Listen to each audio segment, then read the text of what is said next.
Hey everyone and welcome to Method's Mara Guide for Fellowship. I'm here to teach you everything you need to know to succeed without stress or frustration, so let's dive right in. On screen right now you'll see a quick cheat sheet. I'll be going through everything more in depth throughout the rest of the video, but here's your no fluff guide. Everything is subject to change, however, if you want a quick pick up and play without thinking, well, here it is.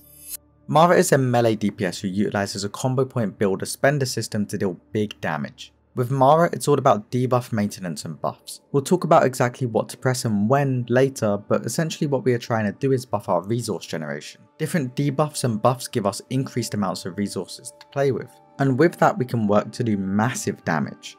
You'll generate combo points with a few of your rotational abilities like Backstab, Widow's Bite and Skittering Blades, and spend them with Queen's Fang on single target or Arachnid Assault on AoE. You also have a bleed to apply in the form of Hemorrhaging Strike, which is very important to maintain. There is more nuance to this depending on what build you play and how you play it, but we'll get into that later. Outside of all of that, a general rule of thumb is to avoid overcapping any of your resources and just use your cooldowns on cooldown.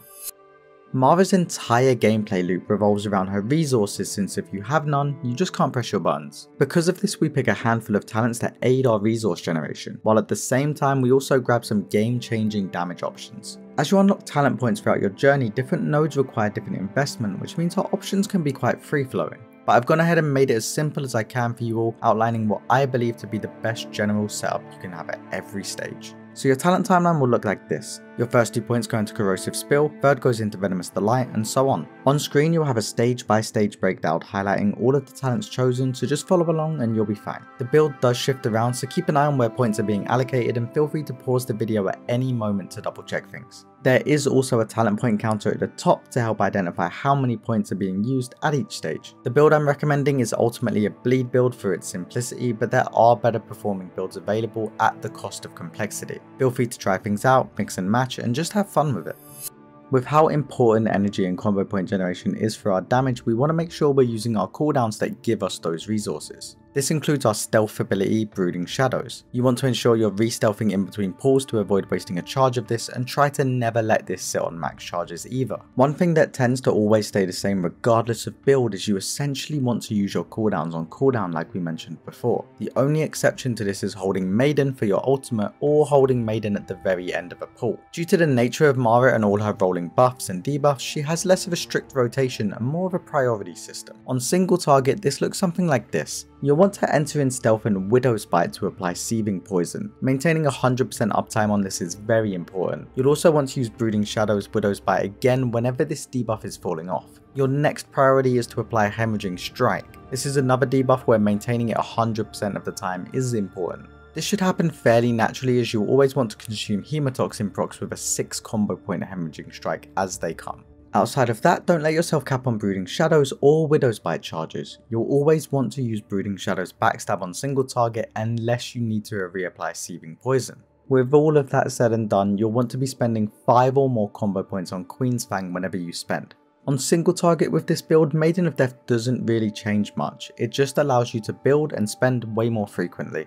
On AoE on the other hand, it is fairly similar, however due to our Gushing Blood talent, Maiden of Death allows you to apply Hemorrhaging Strike to 4 additional targets. During Maiden, the idea is literally to apply this bleed to as many targets as possible. Outside of that, we are now using Skittering Blades and Arachnid Assault as our builder spenders. Try to always have 4 combo points when you assault. We will also be using Brooding Shadows, Skittering Blades now. Doing this applies a debuff to all targets that explodes for a chunk of damage when it expires. It's important you let this debuff fall off before applying another. The same rules as before are also present. You want to maintain 100% uptime on Seething Poison, consume Hemotoxin procs with 6 combo point bleeds, and don't overcap Brooding Shadows or Widow's Bite charges. One other thing I quickly want to touch on is Final Stratagem. This cooldown resets your energy, combo points, and all of your abilities. At a minimum, make sure that before you use this, both Brooding Shadows charges are on cooldown. And lastly, to mention our ult, you'll want to line this up with Maiden of Death every time and make sure any maintenance is taken care of before entering it. You simply want to be spamming as many finishers inside of this as humanly possible. It is a lot to keep track of, but you got this. Outside of your damaging abilities, you have a few extra buttons. Stalker Step is an instant teleport that puts you behind your enemy target as well as increasing your movement speed for a bit. The neat part about this is that it doesn't break stealth. You also have Shadow Protection. This is your personal defensive, and Enveloping Web, a 4-second stun that's useful for stopping mob casts. The stat prior for Mara is this: eye level is king, followed by expertise, then crit, then haste, and lastly spirit. This does change depending on what build you're playing with, so take this with a pinch of salt. For gems, amethyst is pretty strong. Initially you can use any tier 1 gems you have, but with how gem power actually works, I typically recommend putting most of your eggs into one basket later on. When it comes to legendaries, I'd recommend the boot simply because they increase our damage the most out of all of the options. For weapons, there's one that stands out above the rest, being Fateful Dagger. This gives us a massive amount of CDR, allowing you to be inside your cooldowns far more often. Relics are mostly just personal preference or group dependent since they are all utility focused. The only lock-in I'd say is Sin Binding Stone. It provides 15% damage reduction to yourself and allies for 15 seconds on a 3-minute cooldown. It's insane value, particularly on some of the harder bosses in the game. Your second option mostly comes down to what you value, have available, or simply prefer. Feel free to test things out and just see what you like. And there we have it. This was Method's Mara guide. Thank you all for watching. If you found this useful, be sure to like and subscribe, and be sure to let us know your thoughts on Fellowship in the comments below. Much love friends, see ya.